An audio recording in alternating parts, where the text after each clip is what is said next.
آئیے میں آپ کو بتاؤں ایک ایسی لڑکی جو ایسے ہی ماڈرن رستے پر چل کر,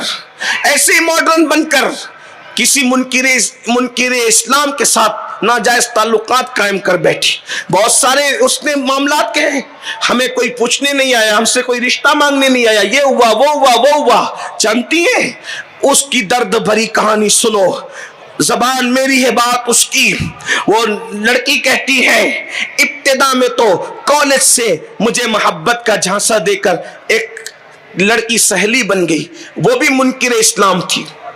سہیلی بننے کے بعد اس نے مجھے بہت پٹایا پھسلایا اور منکرین اسلام کے تہوار میں بلایا, اور بلانے کے بعد چند لڑکوں سے ملایا, یہ میرا بھائی, یہ کزن, اور یہ فلاں اور یہ فلاں. اور بعد میں اتنی آؤ بھگت کی گئی, اتنی جو ہے وہ تحفے تحائف دیے گئے. وہ لڑکی گھر آتی ہے, آنے کے بعد اپنے ماں باپ کو بڑی تعریف کرتی ہے کہ وہ فلاں لوگ تو اتنی عزت کرتے ہیں لڑکیوں کی,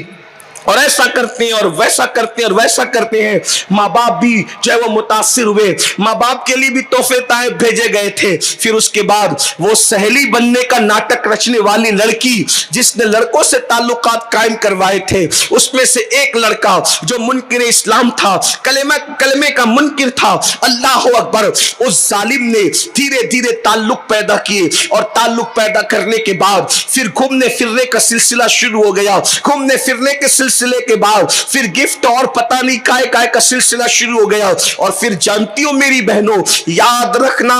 اول بھی اسلام میں امن ہے, آخر بھی اسلام میں امن ہے. دین کو ہلکا مت سمجھو, دین چھوڑ کر کہیں نہ جاؤ. یاد رکھنا میری بہنوں, جب دین کو پیٹ کے پیچھے ڈالو گی, تباہی اور بربادی تمہارا مقدر بنے گا. اس دنیا میں پہلی اور آخری مرتبہ آئے ہیں سب لوگ, نہ اس سے پہلے کبھی آئے تھے, نہ مرنے کے بعد اس کے بعد کبھی دنیا میں آؤ گی. یہ دنیا میں پہلی اور آخری مرتبہ آنا ہے. بربادی کے چکر میں نہ پڑو, دین چھوڑ کر نہ جاؤ, مصطفیٰ جان رحمت کا نظام رحمت چھوڑ کر کے نہ جاؤ. اے خاتون جنت کی کنیزو, وہ لڑکی کہتی ہے اللہ اکبر, اپنے انٹرویو کے اندر وہ کہتی ہے جب اس سہیلی نے لڑکوں سے رابطہ کرا دیا اور پھر اس لڑکی کا ذہن بنا دیا گیا, جب خون ایک ہے, آنکھ میں آنسو ایک ہے, دل کی دھڑکنیں ایک جیسی ہے, اور پھر یہ ایک جیسا اور وہ ایک جیسا ہے, تو پھر شادی کے راستے میں مذہب رکاوٹ کیوں بنے؟ کسی بھی مذہب سے شادی ہو سکتی ہے. اللہ اکبر, یہ فکر اس لڑکی کو دی گئی. سمجھانے والوں نے سمجھایا, منانے والوں نے منایا, بہت محنتیں کی گئی, لڑکی کو سمجھایا گیا بیٹی اپنے مذہب کا قانون ہے, اس لیے کہ اللہ کا نازل کیا ہوا قانون ہے. اللہ کا ارشاد ہے کہ کوئی مومن عورت کسی مشرک سے نکاح نہیں کر سکتی, اور کوئی مومن مرد کسی مشرکہ سے نکاح نہیں کر سکتا. بلکہ قرآن نے یہاں تک کہا اگر کوئی مشرک تمہیں بہت اچھا لگتا ہے اور تمہیں بہت بھاتا ہے اور تمہیں بہت پسند آتا ہے, تو اس مشرک آزاد سے وہ غلام بہتر ہے جو مومن ہو.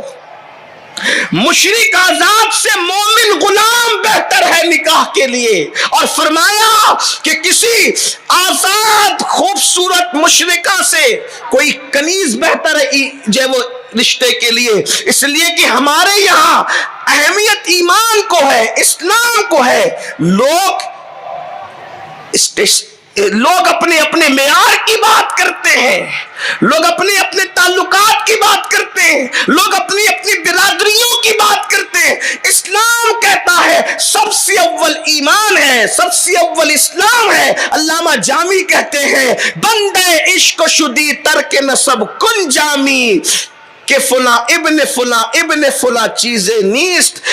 اس کی اولاد کہلانا وہ فخر کی بات نہیں ہے. مصطفیٰ جان رحمت کی غلامی یہ بڑی چیز ہے, اس سے بڑھ کر کوئی چیز نہیں ہے. اے خاتون جنت کی کنیزوں, اسی طرح کی جیسے آج کل لڑکیوں کو بھوت سوار ہے, لڑکوں کو بھوت سوار ہے, ایسے ہی بھوت سوار ایک لڑکی کی داستان میں آپ کو اپنی زبانی سنا رہا ہوں تاکہ آنکھیں کھول لو اور ہوشیار ہو جاؤ میرے امام نے کہا تھا سونا جنگل رات اندھیری چھائی بدلی کالی ہے، سونے والوں جاگتے رہیو، چوروں کی رکھوالی ہے، سونا بن ہے سونا پاس ہے، سونا زہر ہے، اٹھ پیارے تیری گٹری تاکی ہے اور تو نے نیند نکالی ہے، آنکھ سے کاجل صاف چرا لے یا وہ چور بلا کے ہیں، تیری گٹری تاکی ہے اور تو نے نیند نکالی ہے۔ اللہ اکبر۔ تو وہ لڑکی جسے عشق کا بھوت سوار تھا، یہ کوئی عشق نہیں، جسے محبت کا بھوت سوار تھا،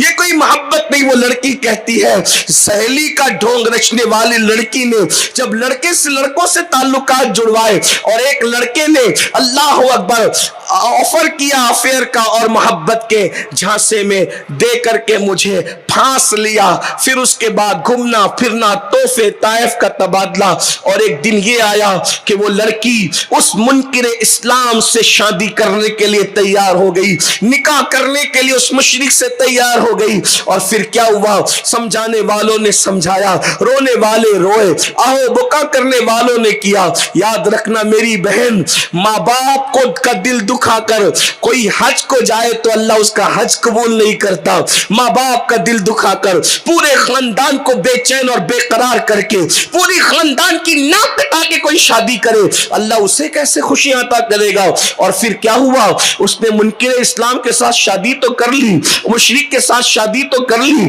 لیکن پھر کیا ہوا؟ وہ لڑکی کہتی ہے ایک دو دن چین کے گزرے تھے، پھر اس کے بعد وہ لڑکی نے کہا وہ دن آیا کہ کمرے میں مجھے داخل کیا گیا اور کئی لڑکے وہاں جمع تھے، اور سارے لڑکے مجھ پر ایسے ٹوٹ پڑے جیسے بھوکا دسترخوان پہ ٹوٹ پڑتا ہے۔ میں اپنے شوہر کو پکارتی رہی، آواز دیتی رہی، مگر اس ظالم نے میری کوئی مدد نہ کی، اور وہ وہاں پر کھڑا رہا یہاں تک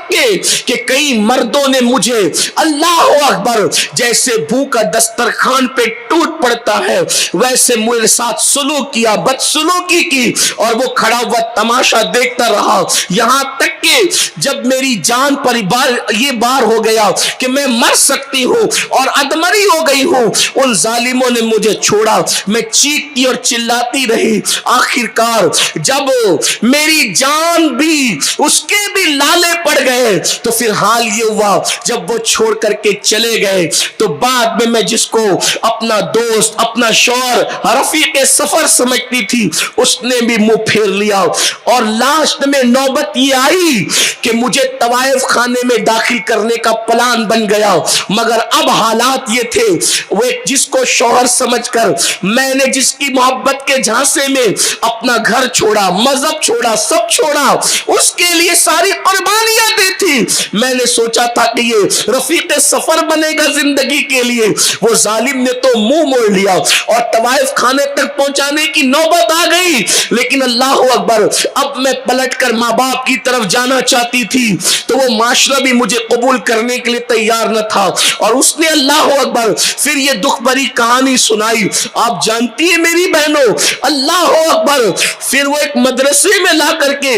ڈالی جانے والی تھی، اور مدرسے کے داخلے کے لیے بات کہی گئی، ہم نے بہت کوششیں کی، کاوشیں کی کہ کسی طرح مدرسے والے اس کو لے لے، مدرسے والوں نے کہا ذمہ کون لے گا؟ اللہ اکبر یہ صورتحال ہے، یہ دردناک، یہ تو ایک داستان ہمارے سامنے آئی، ایسی درجنوں دکھ کی داستان ہے۔ اے خاتون جنت کی کنیزوں، یاد رکھنا جو قوم خدا سے وفا نہ کرے، وحدہ لا شریک سے وفا نہ کرے، جو قوم رسول اللہ سے وفا نہ کرے، وہ قوم کسی عورت سے کیا وفا کر سکتی ہے؟ اس لیے آوارگی کی راہ پہ نہ جاؤ۔ اور پھر آپ کو بتاؤں یہ ناجائز تعلقات کسی مسلم سے ہو یا منکر اسلام سے ہو، ناجائز تو ناجائز ہے، حرام تو حرام ہے۔ میری بہنوں آپ کو بتاؤں، دل کے کانوں سے سن لو، اللہ اکبر جب مرد کسی سے افیئر کے معاملات کرتے ہیں، ناجائز تعلقات قائم کرتے ہیں تو صرف اپنی جنسی خواہش کی تسکین کے لیے،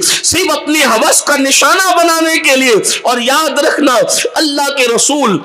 صلی اللہ علیہ وسلم نے ارشاد فرمایا، اللہ پاک ارشاد فرماتا ہے حدیث قدسی میں، اللہ پاک نے حضرت موسیٰ علیہ السلام سے کہا، موسیٰ جو دنیا میں زنا کرے گا میں اس کو آگ کا کرتا پہناؤں گا، اس کو آگ کا لباس پہناؤں گا۔ اور اللہ کے رسول علیہ السلام فرماتے ہیں، حضرت موسیٰ کلیم سے اللہ نے فرمایا، جس کو میں جب آگ کا کرتا پہناؤں گا زنا کرنے والے مردوں کو اور عورتوں کو، جب میں جہنم کی آگ کا کرتا پہناؤں گا وہ اتنا وزنی ہوگا کہ اگر وہ کسی پہاڑ پہ رکھ دیا جائے تو پہاڑ بھی ریزہ ریزہ ہو جائے، جس سے پہاڑ بھی ریزہ ریزہ ہو جائے، ایسا کرتا جہنمی مردوں کو اور جہنمی عورتوں کو آگ کا بنا ہوا کرتا پہنایا جائے گا۔ میری بہنوں بتاؤ، جب پہاڑ ریزہ ریزہ اس کرتے کی وجہ سے ہوگا تو انسان کے جسم کا کیا بنے گا، انسان کے جسم کا حال کیا ہوگا؟ اللہ اکبر۔ اس لیے یہ دنیا ہے، دنیا، اس فریبی اور مکار دنیا سے دل نہ لگاؤ، حرام کام نہ کرو، ناجائز تعلقات کی طرف جانے والی بچیاں، اللہ اکبر، خدا کرے ان کے کان تک آواز پہنچ رہی ہو، گزارش ہے، اللہ نے آبرو دی، عزت دی، اسلام جیسا مذہب دیا تو اس سے جڑ کر کے رہو۔